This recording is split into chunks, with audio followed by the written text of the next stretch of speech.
네, 안녕하세요. 미리네 라이브 상무모입니다. 그 어느 때보다 뜨거운 프리미어리그가 이제 막바지로 치닫고 있습니다. 저희 미리네 라이브에서 콘테 감독이 과연 이번 시즌이 끝나고 토트넘을 떠날 것이냐, PSG에 접촉한 것이 맞냐에 대한 영상을 여러분들께 공유를 드렸었습니다. 프랑스 1티어 매체인 RMC 스포츠가 콘테가 PSG에 직접 접촉했다라는 소식이 들려오며 콘테가 진짜 가는 게 아닐까라는 의문이 들게끔 만들었습니다. 팩트가 무엇인지는 확실하지 않지만 어떻게 생각해보면 콘테가 고도의 심리전을 펼치고 있는 것이다. 콘테 감독이 이번 시즌이 끝나고 이적 시장에서 보강을 약속받기 위해 파리의 관심을 활용하고 있다는 소식도 들려오고 있습니다. 사실 토트넘이 포체티노 감독 아래에서 챔피언스리그 준우승을 거둔 뒤에는 계속 하락세를 걷고 있습니다. 물론 프리미어리그 빅6의 명성을 얻었고 리그에서 순위권 싸움을 치열하게 하고 있습니다만 지난 시즌만 보더라도 유로파리그에도 출전하지 못하는 팀이 되었죠. 포체티노가 토트넘에 있었을 당시 적절한 지원이 이루어졌다면 어땠을까요? 구단을 운영하는 보드진 입장에서는 무작정 많은 이적료와 주급을 사용할 수는 없을 것입니다. 하지만 돈을 쓰는 데에도 타이밍이 있는 법이죠. 이를 기업에 빗대어 보면 100년 동안이나 살아남은 기업을 대단한 기업이라고들 말합니다. 하지만 이 대단한 기업들은 가만히 100년을 살아남은 게 아닙니다. 휴대폰 업계에서 업계 최고라고 평가받던 노키아가 망할 줄 누가 알았겠습니까? 기업들도 적절한 시점에 투자를 결정해야 미래의 먹거리를 선점할 수 있습니다. 축구 구단을 운영하는 것도 어찌 보면 똑같은 것인데요. 포체티노가 떠나고 무리뉴가 와서 실패도 했지만 콘테라는 또 다른 명장이 왔고 실력 있는 선수만 영입이 된다면 토트넘이 강팀으로 거듭날 수 있는 타이밍이라고 생각을 합니다.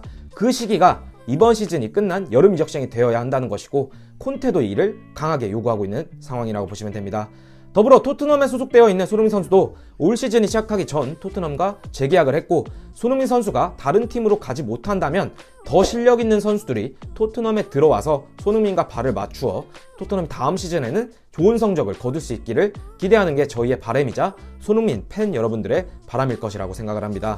그리고 올 시즌 초중반에 케인이 정말 부진했었는데 이때 토트넘을 먹여 살린 선수가 손흥민입니다. 어려운 상황 때마다 골을 넣으며 토트넘의 승점을 안겨다 주었던 손흥민 선수인데요. 이런 손흥민 선수가 프리미어리그 올해의 선수를 뽑는 예상명단 5인에서 제외되었습니다. 하지만 또 케인은 포함되어 있습니다. 물론 손흥민 선수가 리그 33라운드, 34라운드 브라이튼과 브렌트포드전에서 인상적인 경기력을 보여주진 못했습니다.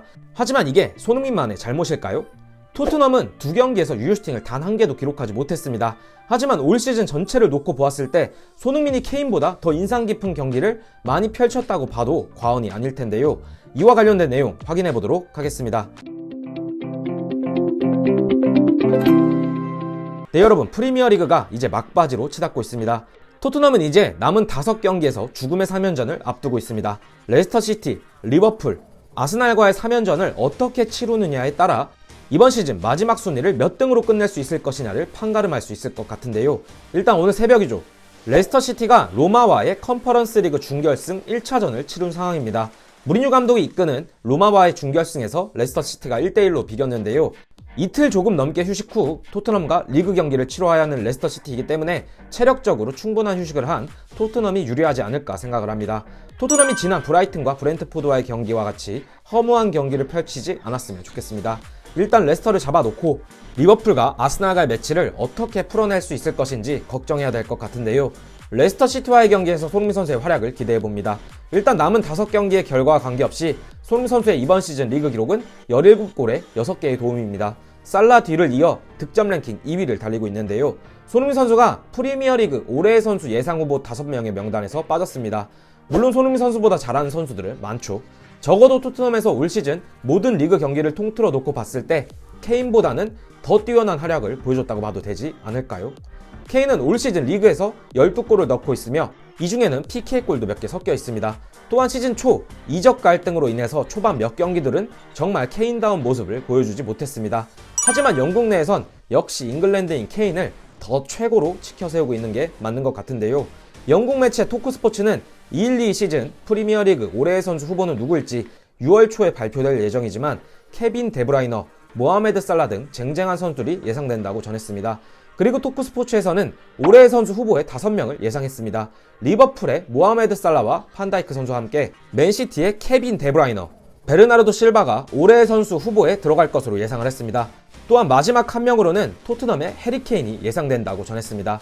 살라나, 판다이크, 김덕배, 실바 같은 경우 현재 리그 1위를 다투는 리버풀과 맨시티에서 올 시즌 두 팀의 에이스라고 칭해도 될 만큼의 활약을 보여줬습니다. 하지만 케인이 선택되었다는 것은 조금 이해할 수 없는데요.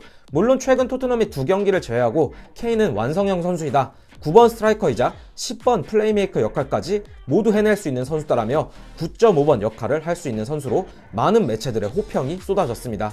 토크스포츠는 케인에 대해 이렇게 평가를 했습니다. 케인의 이번 시즌 출발이 좋지 않았다. 하지만 안토니오 콘테 감독이 토트넘에 도착한 이후 잉글랜드 최고 스트라이커로 돌아온 걸 볼 수 있었다. 케인은 모든 걸 갖춘 선수이며 플레이메이커형 스트라이커이며 득점보다 팀 전체의 영향력을 중요시해야 한다고 전했습니다. 만약 토크스포츠에서 뽑은 5명의 선수 중에 케인이 아니라 리버풀이나 맨시티의 또 다른 선수가 있었다면 이해를 했었겠지만 이번 예상 후보 발표에 대한 결과는 좀 아쉬운 상황인 것 같습니다.